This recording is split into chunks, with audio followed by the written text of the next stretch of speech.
know. I've got a crazy story for y'all. I could tell y'all while we're waiting for this download. We're almost there. But there was what is it like the woman of descent? I'm sure none of you have ever heard of this. I've never heard of this. Unicorn Slayer brought this story to me this morning. The woman of descent, you can Google this. So evidently, I can't remember what year. I'm probably going to butcher the century. I think it might have been the 1800s, but it might have been before that. I'm not exactly sure. But many, many moons, it was like the Victorian age. Okay. So whenever that was. So like think about back to the Victorian age.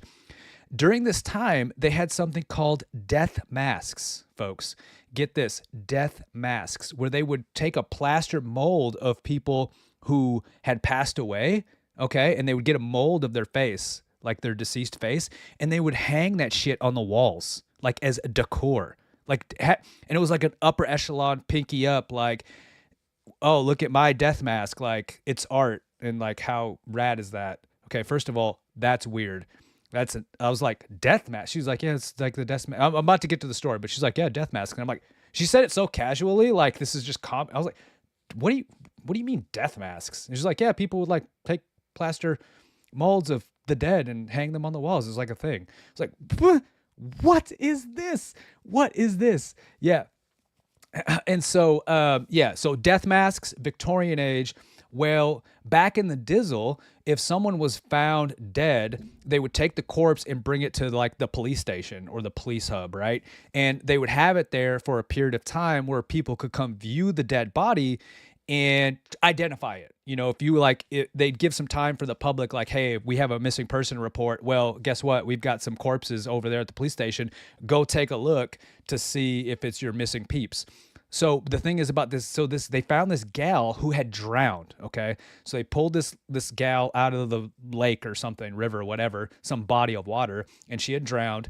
And so they had her at the police station. Well, rigor mortis and stuff started setting in, and subsequently she started to get locked up and freeze and kind of like froze up in her rigor mortis state with a slight grin, like this eerie kind of like like Mona Lisa, but a little more of a curled up kind of like grin smile, right? And it became the talk of the town. No one claimed her, right? So she was like a Jane Doe. They never found out like who she actually was or whatever. And it was so like, okay. And by now it's like, well, it's been a long time. We're done showing the corpse off. And so they moved her to some like museum, mayor's office, some like place for continued public display. And people, it was like renowned, like people from around the land would come to see this gal, the woman of descent, right? And they just wanted to see, because they were so enamored with like her smile and her face and this whole story, you know. And then they did a death mask of her, right? Which became like a hot commodity, okay? So the death mask for the woman of descent was like, bro, if you're balling, like if you're on the in crowd, like if you're going to Diddy parties, you got yourself a woman of descent death mask. Like, yo, you'd have people over like for cocktails in your parlor. You'd be like, check it out, y'all. I got the woman of descent, the death mask. And so like this is like blowing my mind, like, this is weird. What in the heck were people like? Okay, so moving on, right? Many years later, all right? So the dude who invented the CPR, right? Like, first of all, time out. How do you figure that out? How do you like invent CPR? But nonetheless, the guy who invented CPR, I might be butchering this. I think he pulled his brother. His brother was drowning in a body of water. He pulled his brother out of the water and started just like trying shit. And eventually he was like, boom, boom, boom, started doing some chest things and like blowing air back into him, just like on a hope and a prayer. And voila, he brought the dude back from the dead. CPR invented. So this dude's like, yo, I'm going to run with this because this is crazy. This is literally life-saving stuff right here.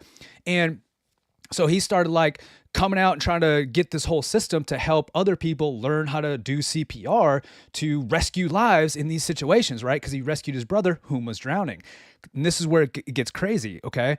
So he was like, to help train this, I'm going to do some classes, and to help people train with this, I'm going to create dolls so they can like practice, because it's a thing, right? Like chest compressions, mouth breathing in the mouth. And he took the mold of the death mask of the Lady of Descent and used her face for the dummy to train people on CPR. What I mean, and this is like, I don't know how this is many moons later after the Lady of Descent had her time to shine, I guess, right? So like, whoa, full circle. The dude who invents CPR uses the death mask of the face who died from drowning of the lady, and like he rescued his brother like from the water. That's how he got into the CPR business. So this is wild, okay? So this is wild. Now let's go many more moons into the future, okay? Like I'm talking a lot of moons. Cue up Michael Jackson, folks. Yes, I'm talking like that Michael Jackson, okay? And he is at a CPR training class, all right? And so like when you ever do those CPR training classes, they don't just like show you a video and like have things on paper. They actually put a doll down, right? And if you can look this up, you guys can check this. So they put the doll down, and to Michael, they're like, we're going to create a scenario so you can like practice, simulate a real life scenario. We've got this doll here, and this doll has been struck by a smooth criminal, and you now can take the scene. So Michael steps in, and he performs a couple of compressions and some breathing. Then he says, Annie, are you okay? Okay, Annie? Annie, are you okay? You've been struck by a smooth criminal. And that is how the song was born.